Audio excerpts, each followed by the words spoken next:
Hello বন্ধুরা।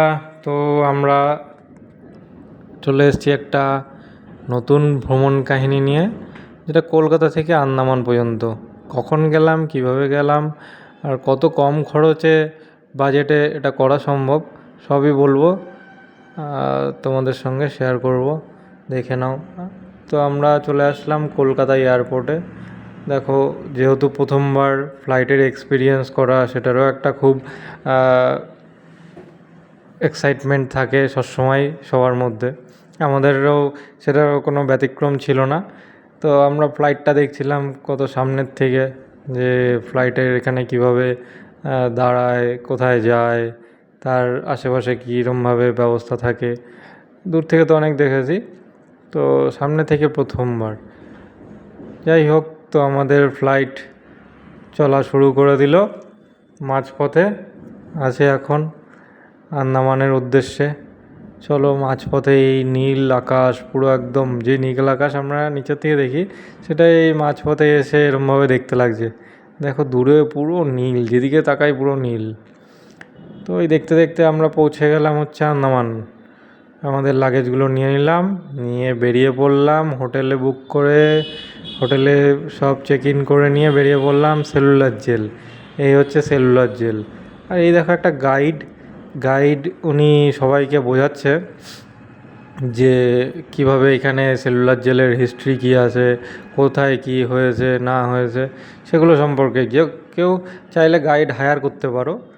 তো guide আমরা সেলুলার জেল প্রথম দিন আন্দামান ট্যুরের সেলুলার জেল দেখার পর বেরিয়ে পড়লাম 1943 যে ফ্ল্যাগ ছিল, ফ্ল্যাগ পয়েন্ট, সেই ফ্ল্যাগ পয়েন্টের এখানে এই যে এটা হচ্ছে নেতাজি সুভাষচন্দ্র বোস ফ্ল্যাগ পয়েন্ট বলা হয়। নেতাজি সুভাষচন্দ্র বোস প্রথম এখানে ভারতের জাতীয় পতাকা উত্তোলন করেছিল। দেখো কি সুন্দর লাগছে এখান থেকে ভিউটা। ওই একটা আইল্যান্ড, যত সম্ভব ওটা রস নর্থ বে এরকম হবে, রস আর নর্থ বে আইল্যান্ড কিছু একটা হবে।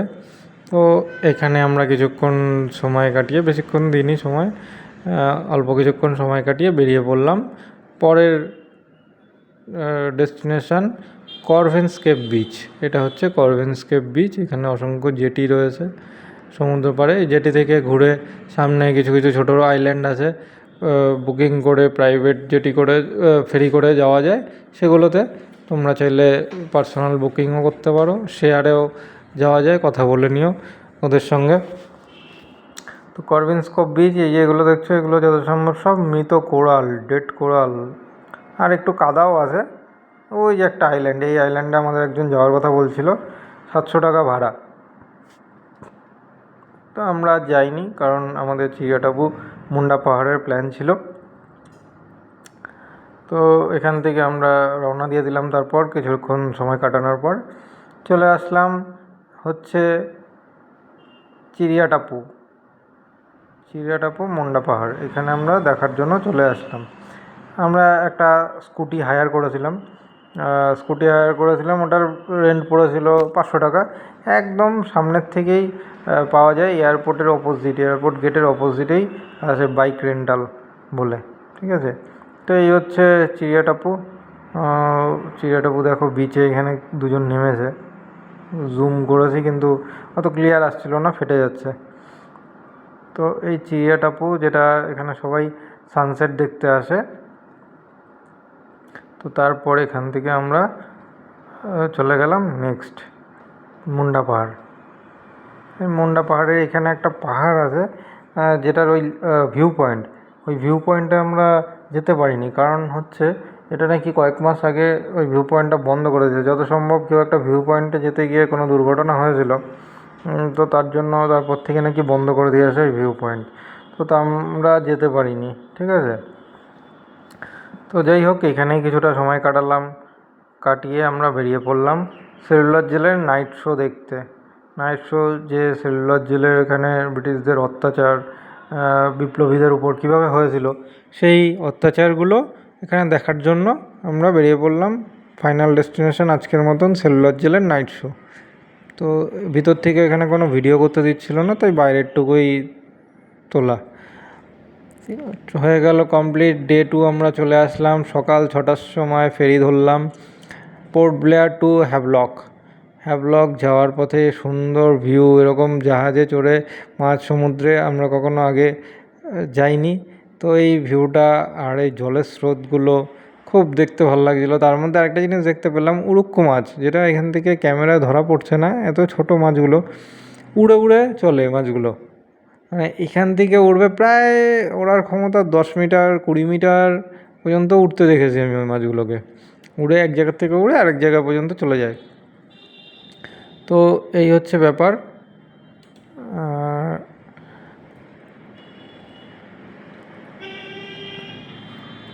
দেখো তোমরাও এই ভিউটা এনজয় করতে থাকো, আমরা যেরকমভাবে সুন্দর এই প্রাকৃতিক দৃশ্যগুলো আর জলের স্রোতটাকে মাঝ সমুদ্রে এনজয় করছিলাম। হ্যাঁ, এখানে নীল তিমি আমরা কোনো দেখতে পাইনি, একটা আশা করছিলাম যে তিমি যদি দেখতে পাই। তো এই বলতে বলতে আমরা চলে আসলাম হচ্ছে হ্যাভলক জেটি, যার নাম হচ্ছে স্বরাজ দ্বীপ। দেখো এখান থেকে আরেকটা হয়তো শিপ এসছে, যে এরা সব চলে যাচ্ছে সেগুলোতে করে। এখানে গিয়েও আমরা স্কুটি ভাড়া করলাম, এই স্কুটিটা নিয়েছিলাম, এটাও পড়েছিল 500 টাকার মতনই পড়েছিল। আর তারপরে আমরা চলে গেলাম গাইড হায়ার করে হ্যাভলকের ফেমাস যে স্পট ছিল এলিফ্যান্টা বিচ। তো আমরা চলে গেলাম এলিফ্যান্টা বিচ ওই দিনই সেম ডেতে এলিফ্যান্টা বিচ চলে গেলাম। সকালবেলা রওনা দিলাম, সকালবেলা রওনা দেওয়াতে আমরা পৌঁছালাম এলিফ্যান্টায় যত সম্ভব 11টা এরকম দিকে পৌঁছে গেছি। এলিফ্যান্টটা ঘুরে টুরে আমরা ওখানে সব বোট রাইডিং করে ফিরলাম হচ্ছে 2-3টের দিকে। তারপর আমাদের লাস্ট ভিউ পয়েন্ট সেদিনের মতন এলিফ্যান্টা বিচ থেকে ফিরে সেদিনের মতন লাস্ট ভিউ পয়েন্ট চলে আসলাম। সবচেয়ে সুন্দর বিচ বলা হয় এটাকে, Radhanagar sea beach. Radhanagar sea বিচে হচ্ছে সবচেয়ে সুন্দর সানসেট ভিউ আর সবচেয়ে পরিষ্কার, এশিয়ার মধ্যে সবচেয়ে পরিষ্কারতম বিচ বলা হয় এটাকে। তো সত্যিই পরিষ্কার পরিচ্ছন্ন সাদা বালির বিচ। বকখালিতেও এরকম একটা সাদা বালির বিচ আছে, সেরকম টাইপেরই অনেকটা লাগলো। তবে বাইরের দিকে এই চেয়ার পাতা আর ছাউনি, যে বিচালির ছাউনিগুলি করেছে, এটা কিন্তু অনেকটা আলাদাই একটা ফিল দেয়, যেগুলো আমরা দেখে থাকি ফরেন যে সি বিচগুলো হয় সেরকম জায়গায় যেরকম দেখে থাকি সেরকমই লাগছিল। তো এই দুর্দান্ত সব মজা নিতে নিতে সমুদ্রের পাড়ের কখন আস্তে আস্তে সন্ধ্যা হয়ে যাচ্ছে আমরা বুঝতেই পারছি না। আমরা এখানে যত সম্ভব 4:30-5টার দিকে ঢুকেছিলাম রাধানগর বিচে, তার 1 ঘন্টা পরেই সন্ধ্যা হয়ে গেছে। তো 4:30-4:30-র দিকে ঢুকেছিলাম, তারপরে 1 ঘন্টা পরেই সন্ধ্যা হয়ে গেছে। হ্যাভলক আইল্যান্ড যদি চাও কেউ 2 দিনের প্রোগ্রামও করতে পারো। তবে এখানে হ্যাঁ, খাওয়া দাওয়া খুব কস্টলি খাওয়া দাওয়া। তোমার পার ডে পার হেড 300 টাকা করে ধরেই রাখো, 200 থেকে 300, খুব ভালো হতে হলে 300, আর অ্যাভারেজ হতে হলে 200, এরকমই যাবে পার হেড। তো এক একজনের 3 বেলা মানে 600 টাকা, আমি নর্মালটাই ধরলাম। 2 জনের হলে প্রায় 1000 থেকে 1200 টাকা যাবে গিয়ে। তারপর চলে আসলাম হোটেলে, আর পরের দিন আমাদের ছিল আরও একটা অ্যাডভেঞ্চার। চলো দেখা যাক। 3টের সময় রেডি হয়ে গেছি, মানে 2-2:30টার মধ্যে উঠে গেছি, উঠে 3টের সময় আমরা রেডি হয়ে গেছি। এই হোটেলটায় ছিলাম। এই হোটেলটায় খুব বড় হোটেল, যেহেতু লোকজন খুব কম আসে তাই আমার কম টাকায় এটা আপাতত দিচ্ছিল। এপ্রিল মাসের সিজন, তাই এখানে ট্যুরিস্ট জার্নিও কম করে, তাই আমরা সেই বুঝে গেছিলাম বলে, অফ সিজন বলে এটা আমরা কম ভাড়ায় পেয়েছিলাম, নাহলে এটা 3,000 3,500-এর ভাড়া থাকার কথা। তো এই ছিল বড়সড় হোটেল, এসি, ভালো পর্দা, ওয়েল ফার্নিশড ছিল, খুব ভালো। তো স্টাফ ডাকলে পাওয়া যাবে না এই হোটেলে, যেহেতু লোক সংখ্যা কম থাকে। আর এই চলে আসলাম আমরা বায়োলুমিনাস আর কায়াকিং। বায়োলুমিনাস তো সকালে হয়ে গেছে, ওগুলো মোবাইলে একদম আসেনি, তাই আমি আর ভিডিওতে এক্সট্রা করে দিয়ে ভিডিওটা বড় করলাম না। তারপরে চলে আসলাম আমরা কায়াকিংয়ে। কায়াকিং আর সানরাইজ এই দুটো দেখলাম। কায়াকিং করতে করতে সানরাইজ, সেই এক্সপিরিয়েন্স লাগলো আমার কাছে। এটা এখনও পর্যন্ত চরম লেভেলের এক্সপিরিয়েন্স। মানে এই কায়াকিং মানে সত্যি এটা মানে মনে হচ্ছিলো নৌকা করে ঘুরছি, আর এখানে পুরো মাঝ সমুদ্রে একদম নিচে পর্যন্ত কোরালগুলো দেখা যাচ্ছে, জীবিত কোরাল। মৃত কোরালও আছে, প্লাস লিভিং কোরালও আছে। তো ওই লিভিং কোরালগুলোকে না হাত দিলে, মানুষের টাচে লাগলে নাকি ওরা মরে যায়, ঠিক আছে। আর এই কোরালদের মেন কাজ হচ্ছে জলটাকে ক্লিয়ার রাখা। এত ক্লিয়ার জল ছিল সকালবেলা, মানে ভাবার বাইরে, মানে পুরো একদম নিচ পর্যন্ত দেখা যাচ্ছে, এত স্বচ্ছ জল। তো আমরা এদিক ওদিক কায়াকিং করে ঘুরে বেড়ালাম। তোমাদেরকে সেই কোরালগুলোও দেখাচ্ছি। আপাতত চারিপাশটা দেখিয়ে নিই যে চারিপাশটা এটা কেমন ছিল। ওইদিকে একটা দেখো আইল্যান্ডের এই টুকরোটা বেরিয়ে রয়েছে, হ্যাভলকের যে টুকরো, সেই হ্যাভলকের টুকরোটা এদিক থেকে বেরিয়ে রয়েছে। আর আস্তে আস্তে সূর্যোদয় হচ্ছে, দেখো কি সুন্দর না লাগছে ভিউটা, খুব সুন্দর লাগছে এই ভিউটা। তারপরে এটা হচ্ছে একটা পিছন দিক থেকে নেওয়া, দেখো জলের মধ্যে ছায়া পড়ছে মেঘের, পিছনে একটা বেশ গাছের সিনারি, খুব ভালো একটা দৃশ্য, যেটা চোখে খুব লাগছে। আর নীল জল, পুরো ব্লু।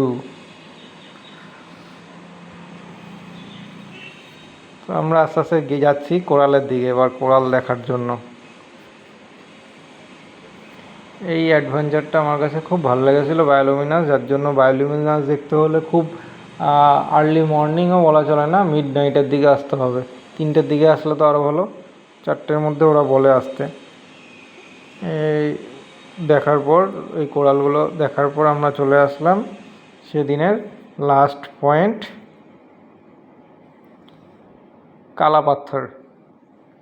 কালাপাথর বিচ। এ হচ্ছে কালাপাথর বিচ। এটাও খুব সুন্দর লাগলো এই বিচটা আমার কাছে, মানে এত পরিষ্কার পরিচ্ছন্ন বিচগুলো বলার বাইরে। সত্যি ফরেন বিচ ধরতে গেলে ফেল, ফরেন থাইল্যান্ড বলো, ইন্দোনেশিয়া বলো, ফরেন বিচ ফেল। খুব সুন্দর, মানে কালাপাথর বিচটাও খুব ভালো লেগেছে আমার কাছে। বাকি জানি না কার কাছে কীরকম লাগছে, আমার কাছে তো মানে ফরেন বিচ ফেল বলেই ধরা চলে। গোয়া কি, গোয়ার ডবল, মানে গোয়ার থেকেও পরিষ্কার পরিচ্ছন্ন। তো ওইখানটা ভিজিট করার পর আমরা নেক্সট ফেরি ধরতে চলে এসেছি হ্যাভলক জেটিতেই। এখান থেকে চলে যাব আমরা নীল আইল্যান্ড। তো আমরা চলে যাচ্ছি নীল আইল্যান্ড। এই দেখো কত ফরেনাররা পর্যন্ত এসছে, হ্যাঁ, এসে ওরা তোমার এখানে বুক করছে যে এখান থেকে এলিফেন্টা বিচেও যাওয়া যায়, তার জন্য এখান থেকে বুকিং চলছিল। দুপুরের খাবারটা আমরা এখান থেকে তার মধ্যে সেরে নিলাম, দেখলাম আরও টাইম আছে গাড়ি আসতে, তো আমরা দুপুরের খাবারটা সেরে নিলাম। মাছ ভাত, এটা কি একটা মাছ ওরা বললো, সুরমাই না কি মাছ, আরেকটা জানি কি মাছ, নামগুলো আমার ঠিক মনে নেই। সামুদ্রিক মাছই নিলাম। তো এই সব ছিল, মাছ, আলু ভাজা, মাছের ঝোল, একটা সবজি, ডাল। ভালো ছিল এখানের রান্নাটা। এটা একদম হ্যাভলক জেটির পাশ থেকেই আমরা খাওয়া দাওয়া করেছিলাম। তো এই শিপ চলে আসলো, চলো এবার যাওয়া যাক।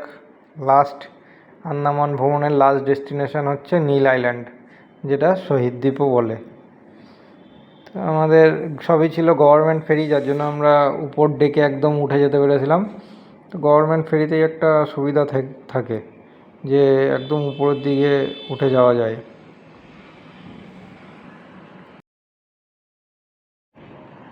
তো তোমরা এনজয় করতে থাকো গভর্নমেন্ট ফেরি স্ট্রেট আইল্যান্ড, এইটা করে আমরা গেছিলাম নীল আইল্যান্ডে।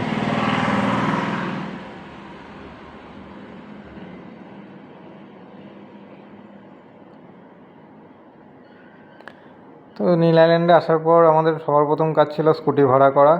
এই যে সেই স্কুটি, যেটা আমরা ভাড়া করে নিয়ে সোজা ঢুকে পড়লাম হোটেলে, হোটেল ব্লু বার্ড রেসিডেন্সি। এখানে ভাড়া কমই ছিল, আমি বলবো 1000 টাকায় নীল আইল্যান্ডে ভাড়া পাওয়া মানে ভাগ্যেরই ব্যাপার। তো এটা অফ সিজন বলেই সম্ভব হয়েছে। তো এই গাড়িটা সবচেয়ে ভালো লেগেছে আমার 3টে গাড়ি যে হায়ার করেছি তার মধ্যে। পোর্ট ব্লেয়ার, নীল, হ্যাভলক, যে সব কটা জায়গায় গাড়ি বুক করেই আমরা এরকমভাবে সোলো ট্রাভেল বলতে পারো আইল্যান্ডগুলোতে গিয়ে করেছি। আর এই হচ্ছে লক্ষ্মণপুর টু ব্রিজ, যেখানে আছে ন্যাচারাল ব্রিজ। তো এই হচ্ছে, এগুলো সব ডেড কোরাল, ডেড কোরালগুলো সব আমরা একে একে পেরিয়ে, কিন্তু খুব সাবধানে, মানে পা স্লিপ খুব করে এগুলোতে, খুব স্লিপি থাকে। তো এগুলো আমরা একে একে পেরিয়ে আমরা চলে যাচ্ছিলাম সামুদ্রিক জীব জন্তু, ছোটো ছোটো যে পোকামাকড়গুলো থাকে, প্লাস মাছ, অনেক কিছুই দেখা যাচ্ছে। যখন জোয়ারের জল এদিকে উঠে আসে, এই কোরালগুলোর মাঝখানে ওগুলো ফেসে যায় আর যেতে পারে না, তো তার জন্য দেখা যায়। এই হচ্ছে হাওড়া ব্রিজ, যেটাকে ন্যাচারাল ব্রিজও এখানে বলে। এই কোরাল, পুরোটা এটা কোরাল দিয়ে স্ট্রাকচার বানানো, মানে কোরাল দিয়ে অটোমেটিক আর কি একটা ব্রিজ টাইপের আকৃতি ধারণ করে নিয়েছে। মানে বলতে পারো একটা সেকেন্ড হাওড়া ব্রিজ ওখানে তৈরি হয়ে গেছে। এটাকে বলে অনেকে সেকেন্ড হাওড়া ব্রিজও বলে। আর আন্দামানে এখন যা দেখলাম, বাঙালি তো আছে ঠিক আছে, কিন্তু তার সঙ্গে তামিলদের অনেক পরিমাণও বেড়েছে। কিন্তু নীল আইল্যান্ডে বাঙালি বেশি, পোর্ট ব্লেয়ার রে তোমার তামিল যারা আছে তাদের সংখ্যাটাও অনেকটা বেশি হয়েছে। তো এই দেখতে দেখতে আমাদের সন্ধ্যা হয়ে গেল ওই দিন। তো আমরা সামনের থেকে দেখলাম, ওটার উঠলাম। এই দেখো এখানে সব সামুদ্রিক প্রাণীরা রয়েছে। এদের না জেনে এদের সম্পর্কে কোনোটাই ধরা ঠিক হবে না, কারণ অনেক রকমের রিয়াকশান হতে পারে। এই ছোটো ছোটো মাছ মনে হচ্ছিলো অ্যাকোরিয়ামে। তারপরে আমরা এটা করে চলে আসলাম ওই দিনের লাস্ট ডেস্টিনেশান, আর নীল আইল্যান্ডেরও বলা যায় লাস্ট ডেস্টিনেশান, এই বিচটায়, যেটা হচ্ছে লক্ষণপুর বিচ। লক্ষণপুর বিচে এখানে সানসেটটা দেখে সবাই তাই আসে। এখান থেকে রাতের বেলা তোমার ওই কী জানি বলে ওটাকে, ভুলে গেছি ঠিক, সব আকাশের গ্রহগুলো, নক্ষত্রগুলো, এগুলো দেখা যায়। তার জন্য একটা বড় করে একটা দূরবীন টাইপের রাখে ওরা, ওটাকে কী বেশ বলে আমি ভুলে গেছি এই মুহূর্তে। এই দেখো একটা ব্রেন কোরাল। আমরা পরের দিন সকালে চলে গেছিলাম সীতাপুর বিচে সানরাইজ দেখতে যাই। এই দেখো ব্রেন টাইপের কোরালের বিভিন্ন নাম আছে। এটা হচ্ছে ব্রেন কোরাল, মানে ব্রেনের মতন আকৃতি, তাই এটাকে বলা হয় ব্রেন কোরাল। তো এই হচ্ছে এখানকার পরিস্থিতি।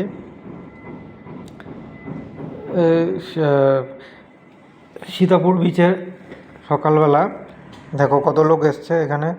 আমরা এদিক ওদিক ঘুরতে চলে গেলাম লাস্ট ফিনিশিং পয়েন্ট বলতে পারো ভরতপুর বিচ, যেখান থেকে ভরতপুর বিচে আমরা স্নান টান করে এখানেই বসেছিলাম আমাদের জেটির অপেক্ষায়।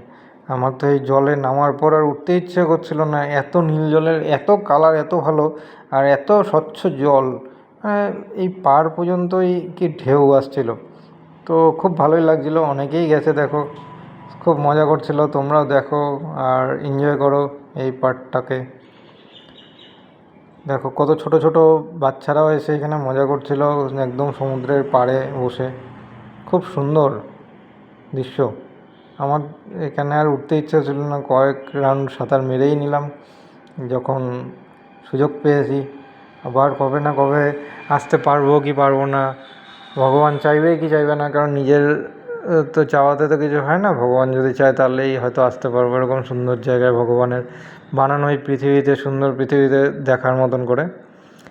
তো সে না চাইলে তো আসতে পারবো না আবার। তাই এখান থেকে স্নান সেরে তারপরে যাই, গিয়ে বসে তারপরে আমাদের বিকালে আবার ফেরি আছে রিটার্নের, তারপর এখান থেকে রিটার্ন।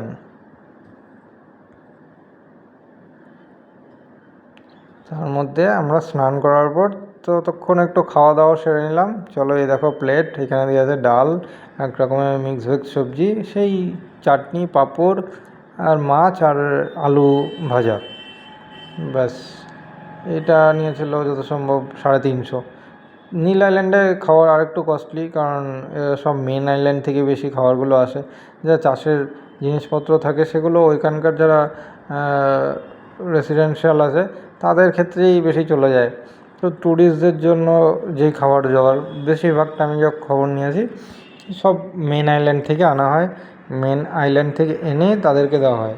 চাষেরগুলো নিজেদের জন্য যেগুলো থাকে সেগুলো, কারণ সেগুলো কম দামের মধ্যে হয়ে যায় বা নিজেরা খেয়ে নেয়। তো এই হচ্ছে গাছের ছায়াটা এত ঠান্ডা, মানে এসি ফেল। আমরা গেছিলাম এপ্রিলে বিশাল গরম ছিল, বাইরেটাই গরম, গাছ থেকে বেরোলেই মারাত্মক গরম, কিন্তু গাছের ভেতর আসলে প্রচণ্ড ঠান্ডা, মানে এসি ফেল, পুরো এসি ফেল। এত হাওয়া দিচ্ছিল আর এত ঠান্ডা গাছের নিচে, দুটোর ওয়েদার পুরো চেঞ্জ। সবাই গাছের নিচে বসে আছে যারা, তারা কোনো কিন্তু গরম ফিলই করছে না। আমাদের তো ঘুমই পেয়ে গেছিলো, দেখো এরাও ঘুমিয়ে পড়েছে, এদের ঘুম দেখে আমাদেরও ঘুম পেয়ে গেছিলো, তাই আমরাও হালকা একটু চোখ বন্ধ করে ঘুমিয়েই নিয়েছি। তো এই আস্তে আস্তে তখন আমি যখন স্নান করছিলাম তখন ছিল জোয়ার, এখন হয়েছে ভাটা, দেখো। তাই আস্তে আস্তে সবাই নেমেছে নিচের দিকে। তারপর আমাদের আস্তে আস্তে সময় হয়ে গেল জেটির, চলে গেলাম। দেখো নটিকা, এটা হচ্ছে প্রাইভেট ক্রুজ। এই ক্রুজের ভাড়া পড়ে প্রায় 1,500 থেকে 2,000-এর মতন, এর মধ্যেই থাকে, 1200, 1400, 1700 কখনো থাকে, আপ ডাউন থাকে। তো নটিকা, গ্রিন ওশিয়ান আর আরও প্রাইভেট ক্রুজ যা যা আছে, ম্যাক ক্রুজ, এগুলো হচ্ছে প্রাইভেট ক্রুজ। এগুলোতে টাইম কম লাগে যাতায়াতে, ওই 15 মিনিট হয়তো আধ ঘন্টার ডিফারেন্স থাকে। আর এমভি, স্টেট আইল্যান্ড, এগুলো হচ্ছে সব বারাটাং, এমভি বারাটাং, এগুলো হচ্ছে এমভি দিয়ে যা শুরু, সেগুলো হচ্ছে সব সরকারি ফেরি। এই দেখো আমরা ফেরার পথে ওয়েদারটা এরকম হয়ে গেছিলো। আর এখানে দেখো কালো মেঘগুলো করে এসছে, কালো মেঘগুলো এরকম হয়ে এসছে, আর জলের কালারটাও দেখো কীরকম হয়ে গেছে। কত কাছ থেকে আমরা মেঘগুলো দেখছি, মানে সমুদ্রের জল বাষ্প হয়ে যে উপরে উঠেছে, বেশি উপরে যেতে হয়নি ওর, একদম এইটুকু ডিস্টেন্সেই হয়ে গেছে ও মেঘ। এই মেঘটা ওই মেঘের সঙ্গে যখনই একটা ঘর্ষণ লাগবে তখনই হয়তো বৃষ্টিটা হয়ে যাবে। তো এই ছিল আমাদের দৃশ্য। তো এই দেখতে দেখতে আমরা চলে আসলাম পোর্ট ব্লেয়ার, আমাদের জার্নি মোটামুটি শেষের দিকে। তো পোর্ট ব্লেয়ার আসার পর দেখো এই হচ্ছে রাতের পোর্ট ব্লেয়ারের জেটির সিন, এরকম লাইটিং। এই একটা সরকারি জাহাজ, এটাও। এই শিপগুলোতে চড়ে খুবই মজা পাবে, কারণ উপরের ডেকে একদম ফাঁকা থাকে, কেউ বিধিনিষেধ থাকে না যে যাবে না বলে। তো উপরের ডেক থেকে পুরোটা দেখা যায়। আর পোর্ট ব্লেয়ারের রাতের ভিউটা দেখে নাও একবার, কি সুন্দর। আর আমাদের ফেরির যাত্রীরা, এই যে বেশিরভাগ আমি দেখলাম এখানে যারা রেসিডেন্সিয়াল আইল্যান্ডার, তারা যাতায়াত করে অনেকটাই সরকারিতে, কারণ সরকারির ভাড়া অনেক কম থাকে, সরকারি ফেরির ভাড়াও কম থাকে, তাই ওরা যাতায়াত করে। এই ছিল সরকারি জাহাজ আর মোটামুটি আইল্যান্ডগুলোর ঘোরাঘুরি। কালকে আরেকটা আইল্যান্ড আছে ছোটোখাটো, বেশি দূরে না। আমরা যাব হচ্ছে, এটা হচ্ছে Rajiv Gandhi water sports complex থেকে আমরা যাব হচ্ছে নর্থ বে আর রস আইল্যান্ড। আমরা চলে এসেছি সকাল সকাল রাজীব গান্ধী ওয়াটার স্পোর্টস কমপ্লেক্সে। এখান থেকেই জেটিগুলো ছাড়ে, এই জেটিগুলো করেই আমরা যাব হচ্ছে সেই কমপ্লেক্সে।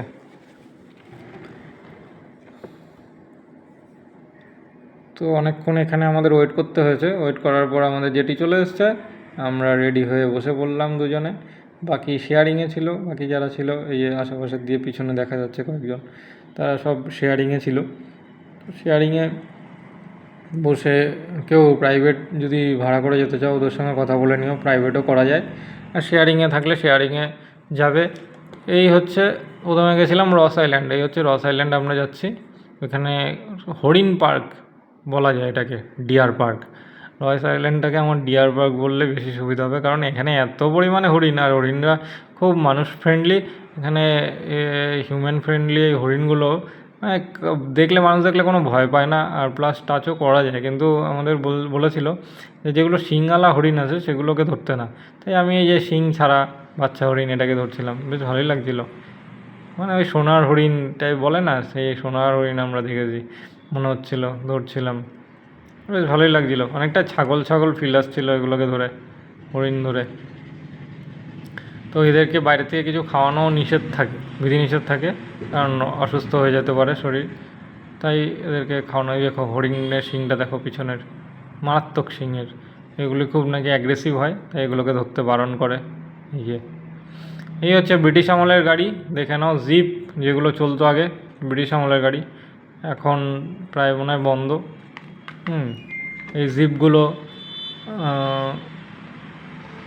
আমরা উঠেছিলাম ফটোশ্যুট করার জন্য মোবাইল থেকেই। ডিএসএলআর তো আমার আপাতত আর নেই, তাই মোবাইল থেকেই ফটোশ্যুট আমরা করে নিলাম এখান থেকে। দেখো এই দাদাটা নিজেই বলছিল যে আসো তোমরা এখানে ফটো তুলে যাও, এগুলোতেই কোনো অসুবিধা কিছু নেই। তো আমরা এটাতে বসে পড়লাম, এটা ফাঁকা ছিল। দেখো ফটোশ্যুট হালকা ফুলকা। তো রস আইল্যান্ডটা বেশ মোটের উপর দিয়ে আমার বেশ ভালোই লাগলো।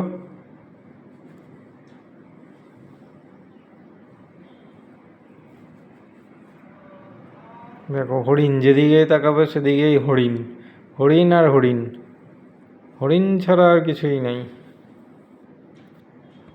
তোমরা এগুলোকে এনজয় করো। আর এই ছিল এর পাশে একটা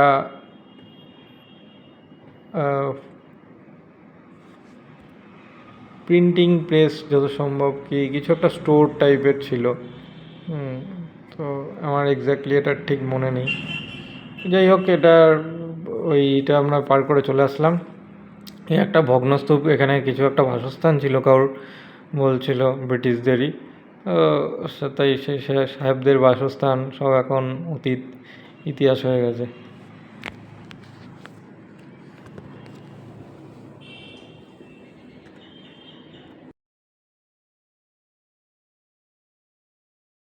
দেখো আবার চলে এসছে হরিণ। এই হরিণ বললাম না, এটাকে হরিণ পার্ক নাম দেওয়া উচিত ছিল, রস আইল্যান্ড নাম না দিয়ে। তো এই আরেকটা কিছু একটা প্রিন্টিং প্রেস যত সম্ভব এটা, মানে এখানে প্রেসের কোনো কাজকর্ম হতো। আর এইখানে যত সম্ভব এই যে নাইট ভিউ করে রেখেছে একটা রাতের বেলা, এইখানে বসিয়ে তোমার এটা সম্পর্কে হয়তো রস আইল্যান্ড সম্পর্কে এখানে বর্ণনা দেওয়া হতো। ঠিক পোর্ট ব্লেয়ারে যেরকম ছিল সেলুলার জেলে সেরকমই। এটা একটা ভিউ পয়েন্ট, এখান থেকে দেখো ভিউ পয়েন্টটা কি সুন্দর লাগছে দেখতে।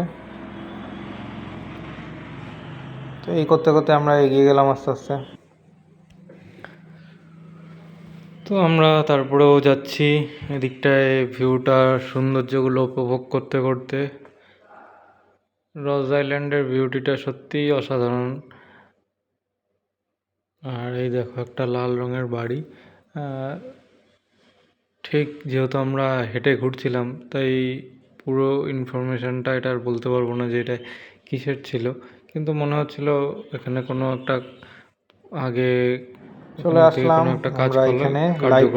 কিছু একটা লাইট হাউসের এই পয়েন্টটা খুবই সুন্দর ছিল। এই রস আইল্যান্ডের শেষের পয়েন্ট, খুবই সুন্দর, মানে লাইট হাউস, মানে এই জায়গাটা অমায়িক, মানে যতটা ভাষায় তুমি প্রকাশ করতে পারবে না, এতটাই সুন্দর লাগবে এখানে, তোমার ওয়ার্ড হারিয়ে যাবে, বলতে বলতে ওয়ার্ড হারিয়ে যাবে, ভালো লাগছিল দেখতে ভিউটা। মাঝখান থেকে লাইট হাউস পর্যন্ত যাওয়ার জন্য একটা ছোট ব্রিজ টাইপের ছিল, এটার উপরে দাঁড়িয়ে জায়গা বলে মনে হচ্ছে না, চেষ্টা করলাম। চলো তারপরে দেখো আইল্যান্ড সমুদ্র পার বা আইল্যান্ড থেকে রস আইল্যান্ড, অস্ট্রেলিয়া, নারকেল গাছে ভর্তি, বা থাইল্যান্ড। চলো তোমরা এটাকে এনজয় করো। এরকম টাইপের জায়গাগুলো বলে আমার বেশি মনে হচ্ছিল।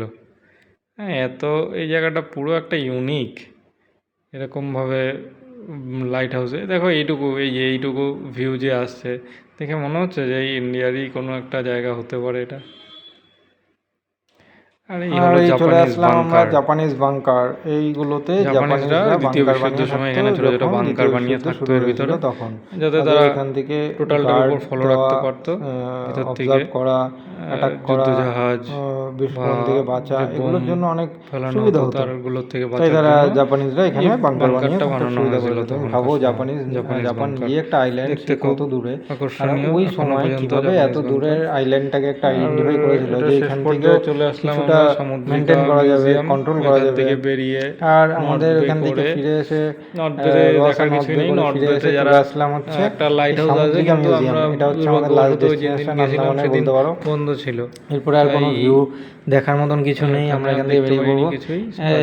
তো এটা চলে আসলো করবে সামুদ্রিকা মিউজিয়াম। দেখো সব মাছেরা, তারপর আমরা তোমরা চলে এখানে আসলাম দেখে এটাকে এনজয় করতে থাকো। সামুদ্রিকা মিউজিয়াম, এখানে সব এক একটা নাম দেওয়া আছে, এক এক ধরনের জায়ান্ট ফিশ, এই ফিশ, ক্যাট ফিশ বলতে পারো, অনেক ধরনের লাইন ফিশ নাম দেওয়া আছে। তোমরা এখানে চলে আসতে পারো। এখানে টিকিট যত সম্ভব নিয়েছিল 40 টাকা করে, 40 টাকা করে পার হেড। তো এখানে মাছ আছে দেখার মতন, সামুদ্রিক, সব সামুদ্রিক মাছ, সামুদ্রিক প্রাণী, সামুদ্রিক সব যা যা জীবজন্তু, ছোটোখাটো সাপ ঠাপ এসবও আছে, ঠিক আছে। দেখো সামুদ্রিক জীবগুলো। আর তোমার এখানে আদিবাসী যেটা ছিল তাদের ওই ট্রাইবসের কিছু মূর্তি এসব দেখা যায়, ট্রাইবসের সম্পর্কে জানা যায়। আর আছে হচ্ছে ইন্ডিয়ান এয়ারক্রাফটের পুরো ডিফেন্সের এয়ারক্রাফটের পুরো সব যা যা আছে সেগুলো সম্পর্কে একটা মিউজিয়াম আছে। আর এই দেখো একটা জায়ান্ট ফিশ, তোমার দাঁতগুলো দেখেছো ভিতরে ঘুমাচ্ছে, তার দাঁতগুলো দেখো, হ্যাঁ কামড়ে দিলে শেষ, ওই আঙ্গুল গেল। আর আছে জাহাজ, যেগুলো যুদ্ধ জাহাজ আছে, সেই যুদ্ধ জাহাজগুলো আইএনএস বিক্রান্ত তোমরা সব দেখতে পাবে, পরপর আছে এখানে মাছ শেষ করে। তারপরে শঙ্খ, অনেক কিছু আছে, দেখো স্টার ফিশ পরপর। তোমরা দেখতে থাকো এটাকে আর এনজয় করতে থাকো। আমি বলে দিলাম এখানে কী কী আছে, তাও এরপরেও তোমরা এটাকে দেখতে থাকো। আর সবকটা দেখো তারা মাছ, সবকটার দেখবে উপরে নাম, এই যে নাম দেওয়া আছে, আন্দামান স্নেক। কী স্নেক ওরাও জানে না ঠিক, আমাদেরও জানার বাইরে এটাকে এরমভাবে রাখা হয়েছে,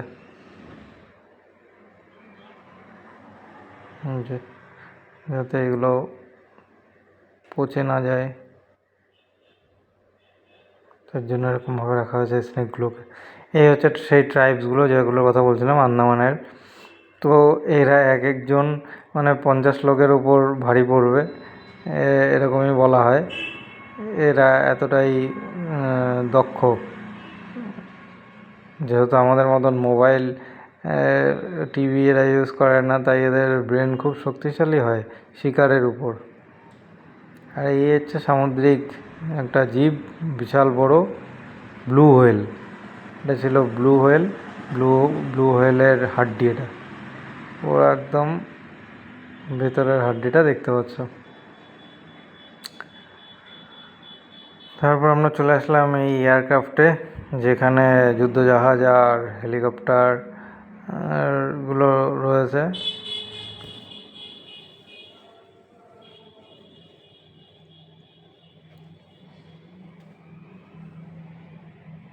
এগুলো সব ডেমো। তো দেখো তোমরা আর এনজয় করো টোটাল পুরো ভিডিওটা। বলবো স্কিপ না করে দেখো, এগুলো সব জায়গায় দেখতে পাওয়া যায় না। আইএনএস কলকাতা, আইএনএস বিক্রান্ত আছে, হ্যাঁ, তো এগুলো সব জায়গায় কিন্তু দেখতে পাওয়া যায় না, তাই স্কিপ না করে এটাকে দেখো।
তো সব কিছু দেখা শেষ হয়ে গেল, আমাদের জার্নি শেষ আন্দামানের। আমরা ফিরে আসছি ফ্লাইটে করে, আমাদের ফেরার ফ্লাইট এই যে দেখে নাও।